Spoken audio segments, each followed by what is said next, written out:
Islam memberikan sebutan yang cukup cantik sekali terhadap orang-orang Yahudi dan Kristen. Orang Yahudi dan Kristen di dalam Al-Quranul Karim disebut sebagai ahli kitab.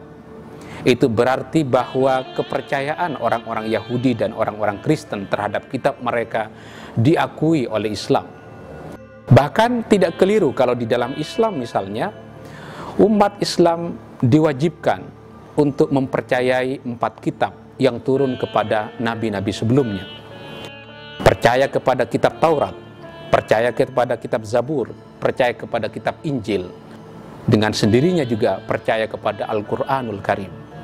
Sekalipun Allah menurunkan kitabnya ke bumi ini banyak sekali, ada ulama yang berkata tidak kurang ada ratusan kitab yang diturunkan oleh Allah ke bumi ini. Di dalam kitab Tijanud Darari disebutkan ada 104 kitab yang diturunkan oleh Allah ke bumi ini. Sekalipun 100 kitab itu banyak jumlahnya, tapi tentu saja karena persoalan kesejarahan tidak seluruh kitab itu bisa dibukukan. Yang tersisa sampai hari ini sekurangnya ada 4 kitab yang harus diyakini oleh umat Islam keberadaannya. Dan orang-orang yang percaya kepada 4 ini di dalam Al-Quranul Karim disebut sebagai ahli kitab. Bagaimana kedudukan ahli kitab di dalam Al-Quranul Karim? Kalau kita baca Al-Quran, banyak pandangan positif yang diberikan Al-Quran kepada orang-orang ahli kitab. Bahkan Nabi Muhammad ketika tidak mengerti makna sebuah ayat di dalam Al-Quranul Karim, maka Al-Quran meminta kepada Nabi untuk bertanya kepada orang-orang ahli kitab. Fas'alil ladzina yaqra'unal kitaba min qablik. Bertanyalah engkau Muhammad kepada orang-orang yang telah membaca Alkitab sebelum kamu. Kenapa?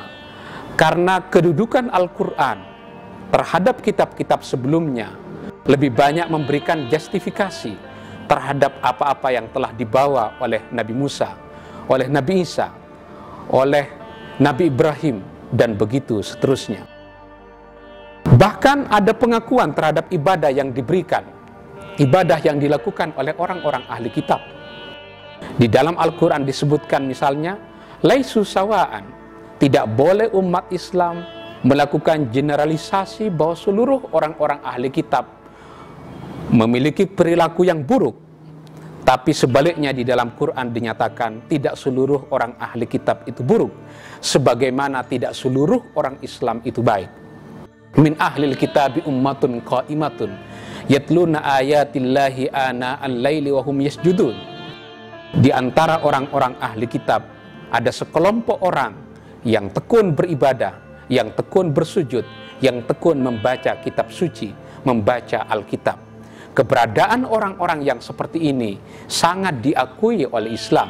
Itu sebabnya orang-orang ahli kitab di dalam Islam disebut sebagai ahli kitab. Hampir rasanya tidak ada selain Islam satu agama yang menyebut dengan sebutan yang positif kepada agama di luar Islam, kepada agama di luar dirinya. Ini sebagai kabar gembira bagi umat Islam.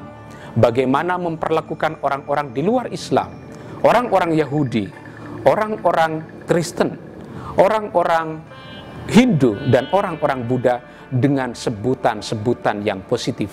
Tidak boleh kita memberikan sebutan yang negatif kepada orang-orang di luar Islam. Bahwa kemudian pernah terjadi ketegangan antara orang Islam dengan orang di luar Islam, itu adalah lebih banyak karena persoalan perebutan sumber daya politik dan kekuasaan. Kita tahu bahwa Islam memang pernah berperang dengan orang-orang Yahudi. Maka orang-orang Yahudi sampai keluar dari tanah Madinah.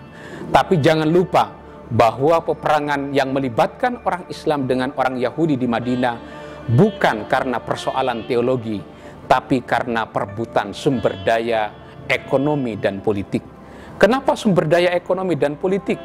Karena ketika umat Islam datang ke Madinah, yang pada mulanya umat Islam minoritas jumlahnya, orang-orang Islam hadir hanya membawa diri, tidak memiliki harta benda.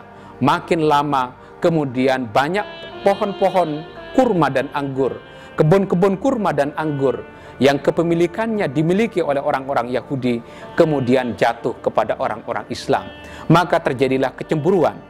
terjadilah ketegangan yang berujung kepada terjadinya peperangan.